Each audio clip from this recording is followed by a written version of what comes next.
পাঁচটি কাজ আমরা যখন করব, পাঁচটি কাজ আমাদেরকে জান্নাতে নিয়ে যাবে। সুবহানাল্লাহ। পাঁচটি কাজ আমরা যারা নিয়মিত করতে থাকব, এই পাঁচটি কাজের প্র্যাকটিস আমাদের পার্সোনাল লাইফে আমরা যখন এটাকে এস্টাবলিশড করব, মহান রব্বুল আলামিন তার রাসূল সাল্লাল্লাহু আলাইহি ওয়াসাল্লামকে বলে দিয়েছেন, যারা পাঁচটি কাজ, যে আপনার উম্মত পাঁচটি কাজ নিয়মিত করবে তারা জান্নাতি হয়ে যাবে। সুবহানাল্লাহ। পাঁচটি কাজ, এই পাঁচটি কাজ কি আজকে আমরা সহিহুল কোরআন এবং হাদিস থেকে জানবো ইনশাআল্লাহ বিইজনিল্লাহ।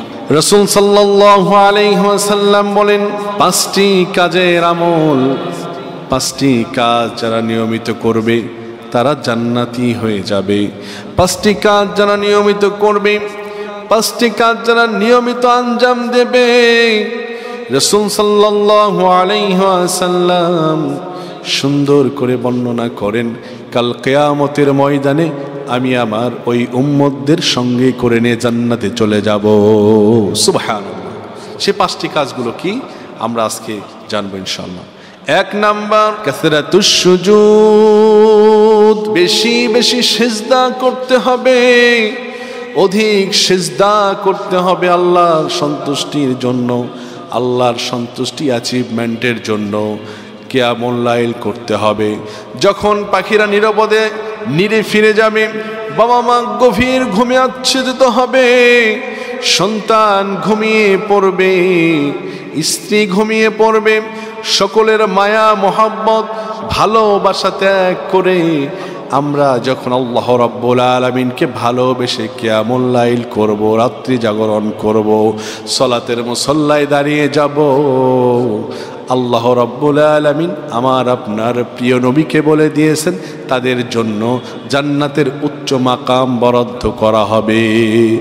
আর আমার আপনার কলিজার পুতলি মুহাম্মাদুর রাসূলুল্লাহ সাল্লাল্লাহু আলাইহি ওয়াসাল্লাম হাদিসের মধ্যে বর্ণনা করেন, আবু হুরায়রা থেকে বর্ণিত, রাসূল সাল্লাল্লাহু আলাইহি ওয়াসাল্লাম বলেন, সাব্বাবা আর উস্তা, এই দুইটা আঙ্গুল যেই রকম পাশাপাশি, এই দুইটা আঙ্গুল যেই রকম লাগালাগি অবস্থায় আছে, যারা কাসরাতুস সুজুদ, বেশি বেশি সিজদা করবে, বেশি বেশি আল্লাহর কাছে রোনাজারি করবে, বেশি বেশি সিজদায় ক্রন্দনরত থাকবে, যারা বেশি বেশি নামাজের মুসাল্লা চোখের পানি দিয়ে ভিজাবে, আল্লাহ রাব্বুল আলামিন তাদেরকে জান্নাতুল ফেরদাউস দিয়ে দিবেন। সুবহানাল্লাহ।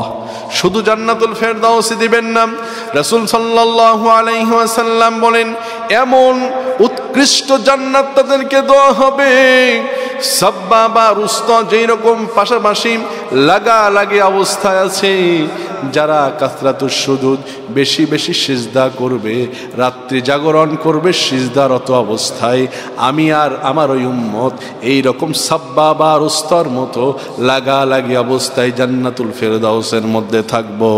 সুবহানাল্লাহ। তাহলে আমরা কি শিখলাম? এক নম্বরের যে আমল হবে সেটি হচ্ছে কাসরাতুস সুজুদ, বেশি বেশি আল্লাহর জন্য সিজদা দিতে হবে। আমরা করবো তো ইনশাআল্লাহ। আল্লাহ রাব্বুল আলামিন আমাদের সকলকে তৌফিক দান করুন। আমিন।